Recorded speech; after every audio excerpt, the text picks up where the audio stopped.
So the question is, why do we face more challenges and more tough times when we follow a spiritual path?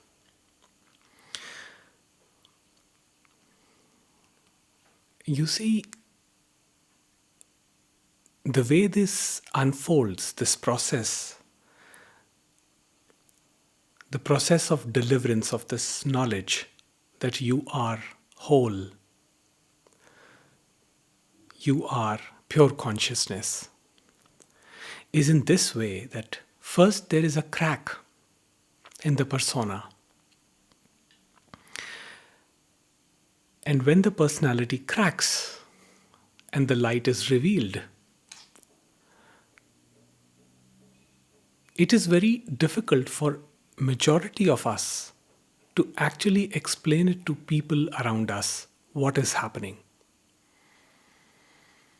Because that experience, quote unquote experience, is impossible to describe in words.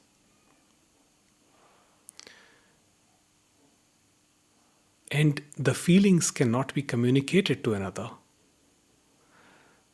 So people around us get more confused when we try to explain what just happened. So when we say that, my world right in front of me has just crashed, all my ideas, all my beliefs about life, all my theories, all my plans for a great life, for a magnificent life, to make money, start a family, build home, I don't see any point in it. I see the emptiness of every promise that this society has told me will bring me fulfillment. Then what do I do? So what happens is people who are still immersed in the dream, the waking dream, and believe that that's the only reality, for them it is very hard to comprehend this reality. And they are the ones who give us the tough times. So it is not the outsiders who give us the tough time, it's our own people, our parents, our siblings, our spouses, sometimes our children, or people who are living very close to us, who know us very well. They cannot comprehend that this change has happened, that this shift in perception has happened. And they would say something like, oh, I knew him, I knew her. They were not like this. So there is something wrong. Either there is depression happening, or there is some sort of an ailment which needs to be addressed. So immediately they think in terms of treatment, they think in terms of depression, and which is there, but they don't understand the nature of this ailment, the nature of this depression. They do not know what it means when your whole world, when your whole dream crumbles before your own eyes. When you see the futility of it. When you see that no matter what bliss this world promises, it's going to come with the opposite, which is pain. Now you understand that reality, but your mind is still confused. So the mind says, no, keep chasing for money, keep chasing for wealth, keep going on a safe path. It's important to be safe. But then there is this inner knowing within you that says, there is no safety, there is no security, all there is this, whatever is arising. So you're confused. And the people around you are more confused by your confusion. So, for them, any idea that is known to them makes them feel comfortable, makes them feel secure. So if you say that you follow a spiritual practice or a path or a religious path, they would be pretty much okay with it.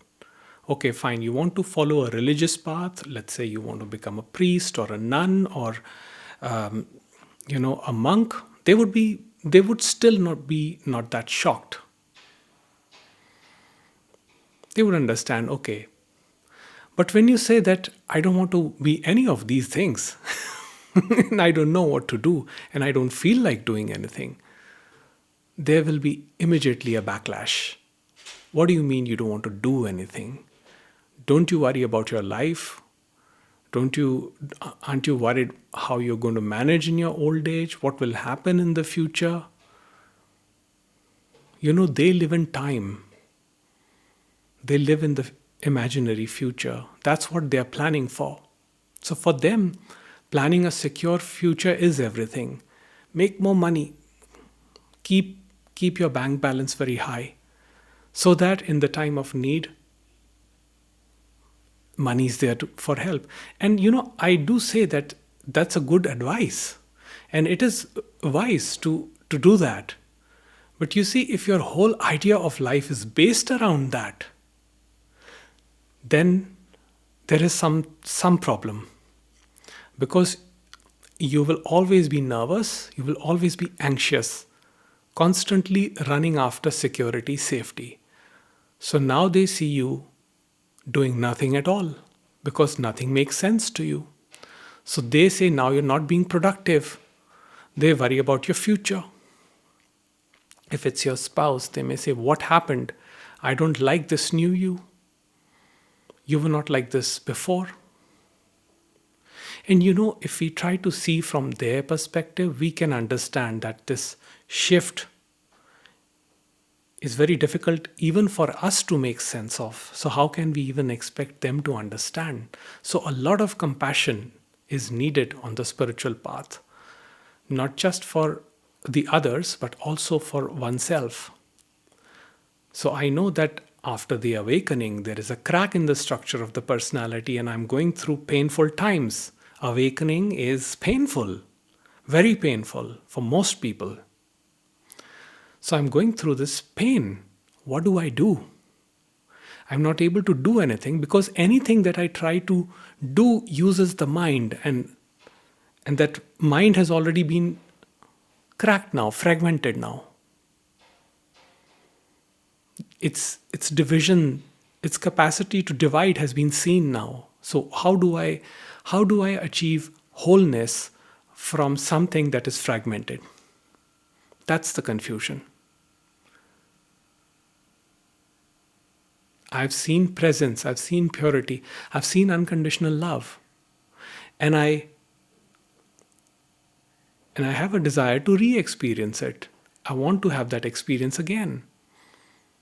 And that is where my confusion is, because mind is constantly saying, no, you must get that, you must need that. So you are facing your own inner battle.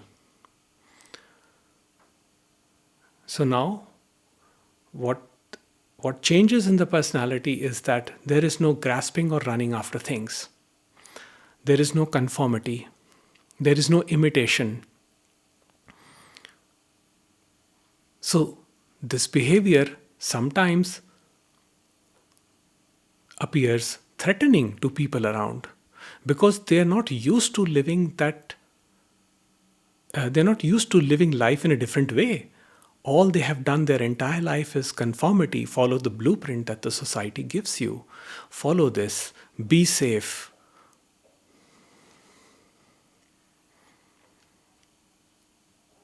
And we see that it has not served them well because it keeps them unhappy their entire lives. It keeps them more confused than we are with the whole thing, with the whole process of awakening. But yet, their unconsciousness and the words that come out of it are so unsettling because they don't even know what they are suggesting. They're promising peace, they're promising love, they're promising happiness, they're promising all kind of fulfillment by following a blueprint. They're saying, do this, and your life is set. But they themselves are unhappy. They themselves are conflicted. So when they see you contemplating, they think you are doing nothing. When they see you spending time with yourself, they think you are in depression and that you need more people, you need to go out.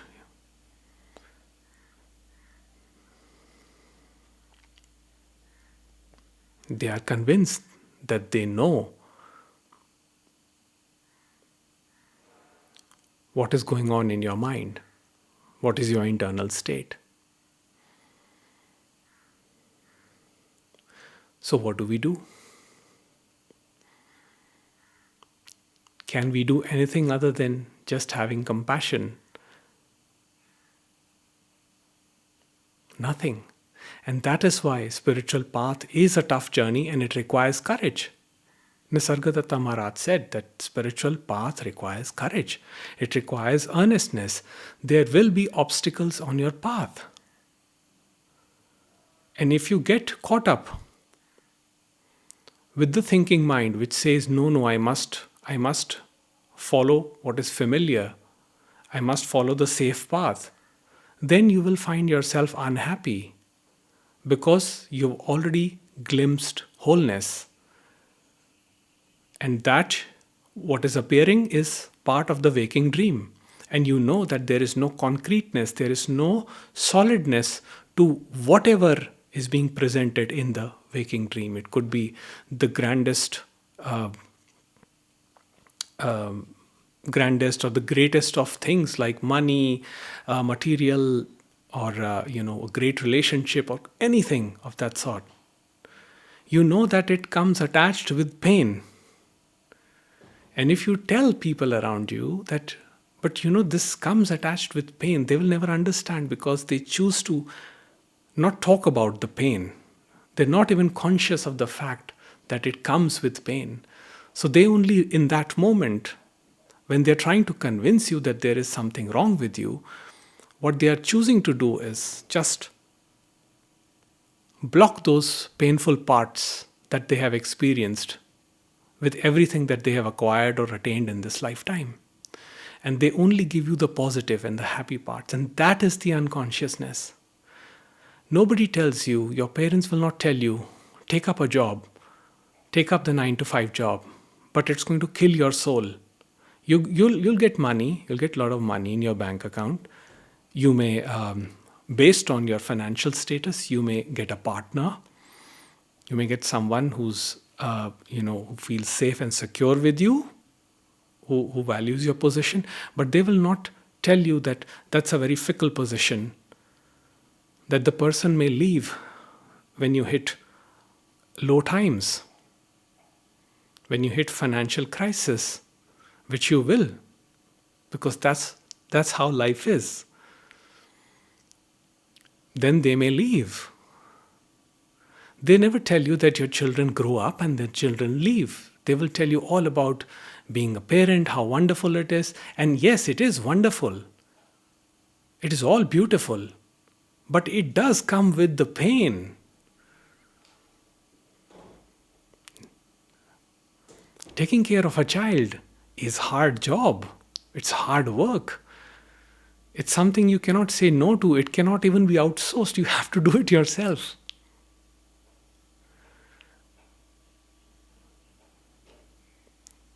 Now, this doesn't mean that this is either good or bad. This is how life is.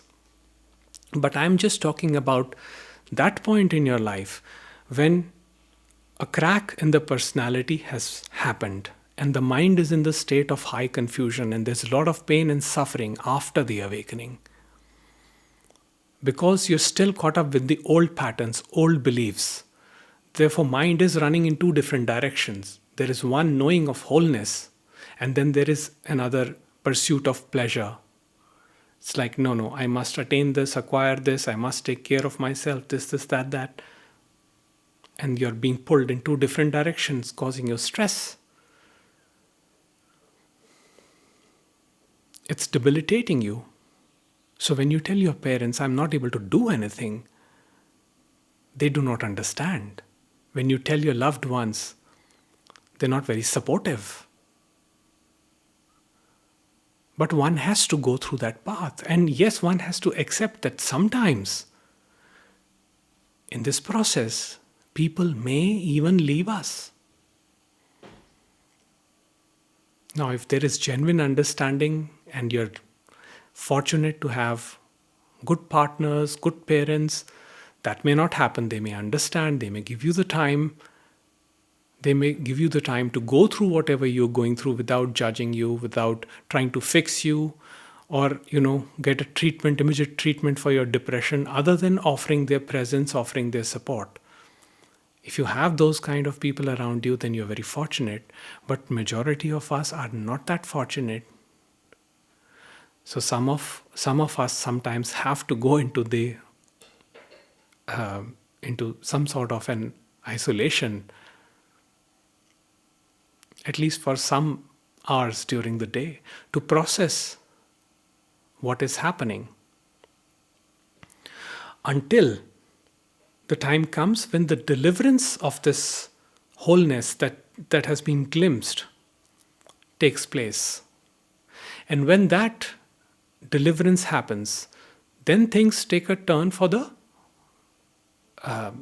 better, because then your mind starts becoming laser focused, sharp. You know what is to be done. You know your real path.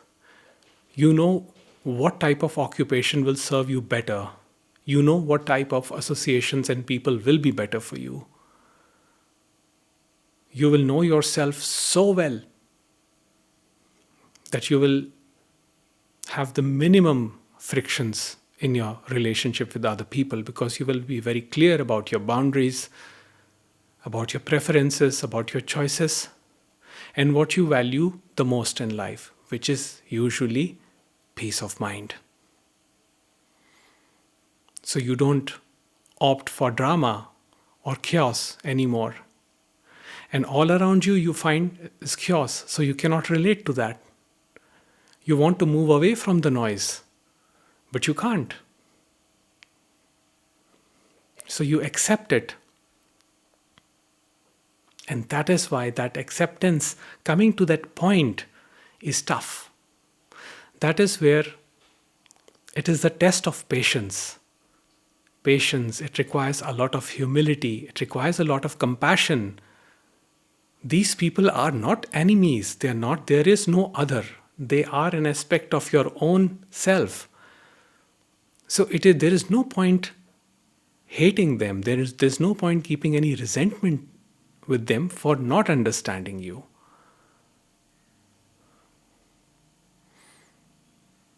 All you need to do is be clear about your own process, and which happens naturally with time.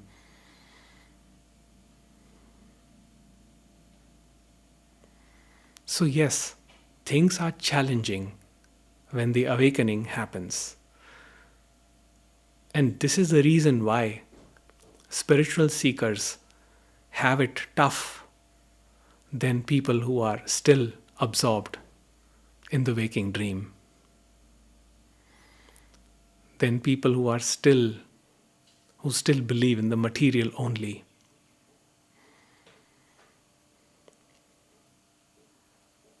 But with this understanding, and never losing the sight of yourself, your wholeness, which is here and now, you always ground yourself and not be worried or bothered about what others are thinking or feeling or saying about you. You just keep moving with your vision, with whatever thoughts and ideas you have. Because if this crack has happened and you have seen your true nature, then it is inevitable that you will speak your truth at some point. Nisargadatta Maharaj said that the truth is so beautiful that one cannot help but just speak about it only. No other topic will interest you. Only the truth, which is your direct experience. But since it is your direct experience and not a conceptualized one, it is not possible for you to make other people understand how you're feeling. Therefore, you must have a lot of compassion for them and for yourself for going through this tension.